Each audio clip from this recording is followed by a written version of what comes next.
Let me tell y'all, this is the ultimate stalker movie. Oof. Okay, you need to watch Baby Reindeer. Yes. It is about a woman named Martha Scott. Yeah. Who one day comes into a pub and starts this conversation. She's upset first. She is upset. She's upset. She starts this conversation with this bartender named Donny. Mm-hmm. Okay.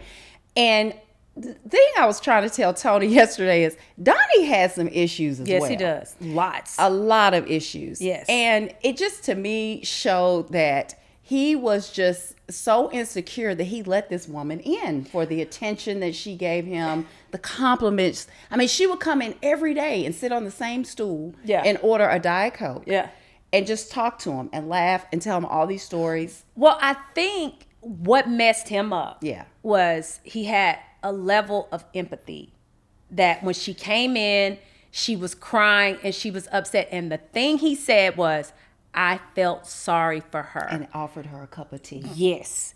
And that's where it started. That's because she's this overweight, unnoticeable chick.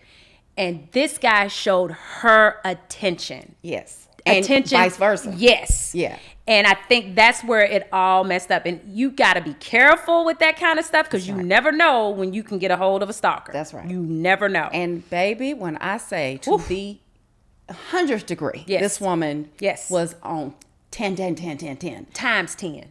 Yes. And so let me just say episode 4 was very disturbing. It was when so Donny takes you back in his life and tells you basically how he got to where he is now. Yes. And so Donny is a comedian, and all Donny wants to do is hit it big, right? And so he goes to this festival and meets another star off of a show. He was an actor. Yeah. The actor, male actor. He took interest in him and basically was grooming Donny sexually.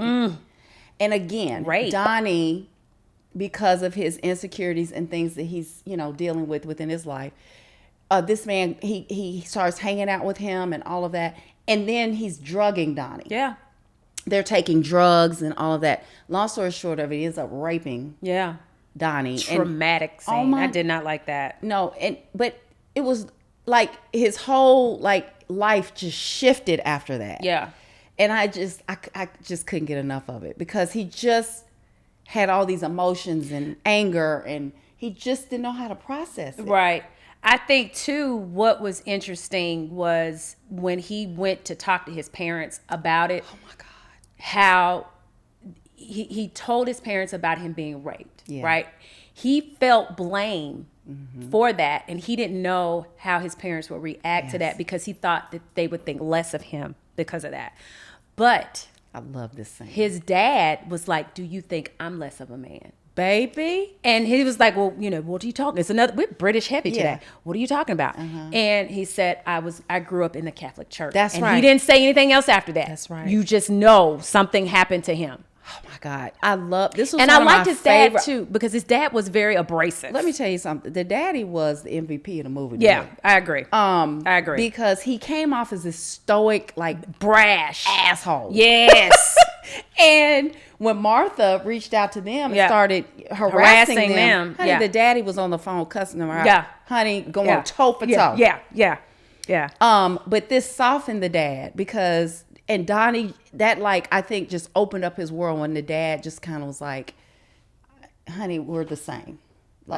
It's okay. I understand you. Yeah. I think too, what was interesting when he finally did blow up because he's on stage doing his comedy thing, and it actually was like a bust. Oh my God. He started telling the audience everything that happened to him, about how he was raped. He was really emotional. It was traumatic. And he blew up. He did. Because of that one being on stage telling his truth or whatever. And it was hard to watch. That part was hard to watch. It really was. But he needed to get all that out. Because he started from A to Z. Absolutely. Beginning to the end. Yeah. So, and in the end. Okay. So the end. What did you think about the ending? I thought she didn't get enough time. No, she didn't get enough time. But what did you think about the ending when he was at the bar? Because it was full circle for me. Because when he was at the bar, he was an emotional wreck. He was crying at the bar. He was upset. The bartender said, "Are you okay?" Yeah. Same situation in the very beginning. And he said, "Do you want something to drink?" He says, "No, I'm good." And then the bartender says to him, "It's on me." That's it. And then it goes off. Because then he looks up and it's like, whoa, I felt like there could be something with that too. But he started feeling sorry for Martha, which I thought was... And actually had sex with her. Yeah. I'm like... It's like a kind of Stockholm syndrome kind of thing. You know what I'm saying? That's exactly what it was. Yeah, I thought this was good. I did not need 7 episodes. I thought I needed 5. I thought it was too long. I think that episode 4 to me was the most disturbing. It is very disturbing. Brace yourself. Yeah, I didn't like it. But anyway, I thought we were good with 5. I thought it was too long. I will tell you a couple other things and we can move on from that. Is that I love a narrator. Yes. I love someone telling me what's going on, what's happening.